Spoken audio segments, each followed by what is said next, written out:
खासकर बच्चों को भी, और जो माता पिता है, पिता तो कोई नजर ही नहीं आ रहा मुझे। चिंता नहीं है, हाँ, इनके तो माता दिखाई नहीं, चिंता माताओं को ही होती है वैसे, हमने देखा है।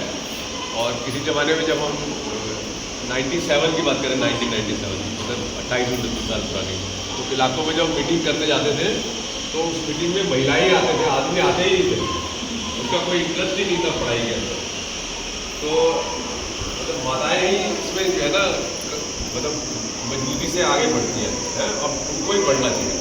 तो मेरा कहना ये है वकील के तौर पर कि देखो, अभी हमारे देश में जो कानून है ना, कानून पे इन बच्चों के ना बहुत सारे अधिकार हैं। सबसे बड़ा तो अधिकार ये है कि इज्जत का अधिकार, इज्जत से इनको जीने का अधिकार है।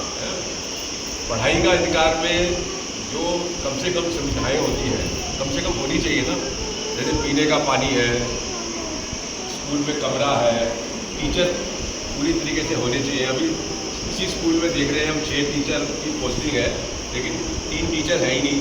अब 3 टीचर 5 तक क्लास के बच्चों को कैसे पढ़ाएंगे? तो कोई ना कोई क्लास में टीचर नहीं रहती है। तो ये एक नुकसान, वो है ना, नुकसान है। फिर अभी हमने देखा, इसी स्कूल में देखा कि बहुत सारे जो बेंच हैं जिसमें बच्चे बैठे हुए टूटे पड़े, बहुत खतरनाक तरीके से। अगर कोई बच्चा उसको धक्का मार दे तो उसका हाथ अगर उसमें लग जाए तो कट सकता है। तो ये 2-3 चीज़ें हमने नोट करी हैं, लेकिन ये मेरा काम नहीं है नोट करना, ये आप लोगों का काम है नोट करना।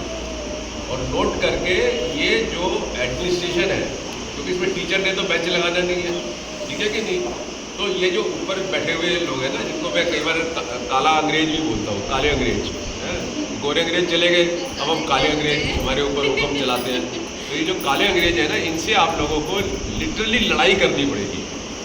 अगर आप सचमुच चाहते हैं ना कि ये एक ऐसा स्कूल हो जहाँ जो लोग अपने बच्चों को प्राइवेट स्कूल में भेजते हैं ना, वहाँ से भी निकाल के यहाँ भेजते हैं, ये संभव है। लेकिन ये तब संभव होगा जब ये इतना अच्छा हो जाए कि हर बच्चे को अट्रैक्ट करे। ये हो जाए इस इलाके में अगर कोई अच्छा स्कूल है तो यही स्कूल है अच्छा है। और ये तभी हो सकता है जब, मैं पिताओं की तो बात ही नहीं कर रहा, अब माताओं की बात कर रहा हूँ कि आप लोग जो है ना पूरा इंटरेस्ट लीजिए, और ये आपका राइट है।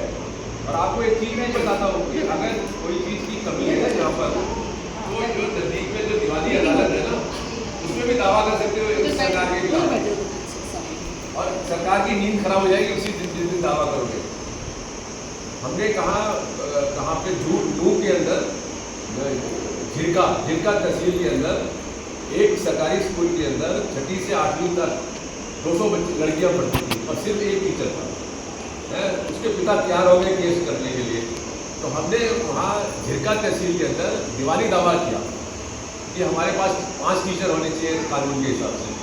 और उस दावा डालने से क्या हुआ, पूरी हरियाणा सरकार घूम गई, और 3 महीने में मैडम 3 महीने में 1000 टीचर कॉन्ट्रैक्ट के ऊपर उन्होंने पढ़ाई की 3 महीने के अंदर इस मुकदमे से। तो वो एक ही मुकदमा था, उसके बाद और मुकदमे हम तो सोच रहे थे कि पूरा हिंदुस्तान में लोग मुकदमेबाजी करने लग जाएंगे, लेकिन नहीं किया। तो आप लोग वो भी कर सकते हो, उसमें कोई खर्चा भी नहीं होता, कोई वकील की भी जरूरत नहीं है। मैं आपको बता रहा हूँ, मैं आपको ट्रेन कर दूंगा उसके लिए, पूरा केस लड़ने के लिए। लेकिन इन बच्चों के अधिकारों के लिए लड़ना, ये आप लोगों की जिम्मेदारी है। और इसके लिए आप चीज़ देखोगे, जैसे ही आप लड़ने लगोगे ना, आप देखना 24 घंटे के अंदर फर्क पड़ेगा। अगर सपोज करो बिजली का कनेक्शन है, कई स्कूल हमने देखे जिसमें बिजली के कनेक्शन ही नहीं है, क्या बिजली जरूरी नहीं है?